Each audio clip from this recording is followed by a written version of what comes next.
एक 92 साल का बूढ़ा आदमी फुल मेडिकल जांच के लिए अपने डॉक्टर के पास गया। डॉक्टर ने उसकी जांच की और वो बोले, मेरे बुजुर्ग दोस्त, अपनी उम्र के हिसाब से आप बहुत अच्छा कर रहे हैं, सब कुछ बहुत बढ़िया है।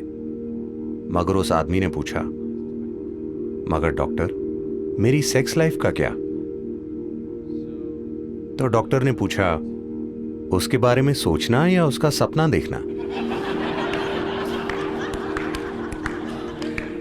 आप जितना किसी चीज के बारे में ना सोचने की कोशिश करते हैं, उतना ही आप उसके बारे में सोचने लगेंगे। मन की प्रकृति ही ऐसी है। तो कई वजह हैं कि कोई व्यक्ति सेक्स में लिप्त होता है। कुछ के लिए वो सिर्फ सुख है, कुछ के लिए ये बंधन और साहचर्य को मजबूत करने का एक तरीका है। वरना लोग महसूस करते हैं कि वे एक दूसरे से दूर हो रहे हैं। वो भले ही ठीक हों, मगर बहुत से लोगों के दिमाग में ये बसा होता है कि अगर वो सेक्सुअली सक्रिय नहीं हैं तो वो वास्तव में दूर हो रहे हैं। ये सच नहीं है।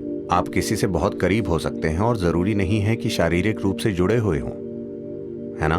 मगर समाज के दिमाग में ये होता है। खासकर दुनिया के इस हिस्से में लोग बड़े पैमाने पर मानते हैं कि अगर सेक्सुअलिटी नहीं है तो वास्तव में आपका रिश्ता नहीं है। वास्तव में रिश्ता शब्द, मुझे ये समझने में थोड़ा समय लगा कि यहां अगर आप एक रिश्ता कहते हैं तो आपसे ये समझने की उम्मीद की जाती है कि ये सेक्स आधारित रिश्ता है, बाकी कुछ रिश्ता नहीं है। अगर मेरा आपके साथ बहुत मजबूत रिश्ता हो सकता है और आपके शरीर से मेरा कोई संबंध नहीं हो सकता, है ना? मैं किसी भी तरह आपके शरीर के प्रति आकर्षित ना होते हुए भी आपके साथ बहुत मजबूत रिश्ता रख सकता हूं। मगर उन सभी संभावनाओं को पूरी तरह नकार दिया गया है। एक रिश्ते का मतलब है कि आपको किसी रूप में शारीरिक तौर पर शामिल होना है। पुरुष स्त्री या पुरुष पुरुष, स्त्री स्त्री, जो भी आप चाहें। मुख्य रूप से ये शरीर पर आधारित है। किस तरह का शरीर, ये व्यक्तिगत पसंद है, मगर मुख्य रूप से ये शारीरिक आधार है। ऐसा इसलिए हुआ क्योंकि कहीं ना कहीं शरीर के साथ हमारी पहचान के सामान्य स्तरों के परे चली गई है। ये शरीर के साथ अत्यधिक पहचान है। इसलिए शरीर आधारित रिश्ते समाज के मूल बिंदु बन गए हैं। जो अपने भौतिक शरीर से बहुत जुड़ा है वो स्वाभाविक रूप से सेक्स से प्रेरित है, क्योंकि यही सर्वोच्च चीज है जो वो जानता है। ऐसे तरीके हैं जिनसे आप कुछ ऐसा पा सकते हैं जो इससे कहीं अधिक बड़ा है। एक बार आप इससे बेहतर कुछ चख लें, फिर मुझे आपको बताना नहीं पड़ेगा इसे छोड़ दो या उसे छोड़ दो, वो वैसे ही खत्म हो जाएगा, है ना? कुछ साधना के तरीके हैं जो सेक्सुअलिटी से अधिक तीव्र हैं, जो सेक्सुअलिटी से अधिक आनंदमय हैं। एक स्तर पर यदि आप इसे देखें, योग के सभी आयाम किसी न किसी तरह आखिरकार पीनियल को सक्रिय करने की कोशिश करते हैं, क्योंकि एक बार जब वो रिसने लगता है तो आपकी हर चीज मधुर और सुंदर हो जाती है।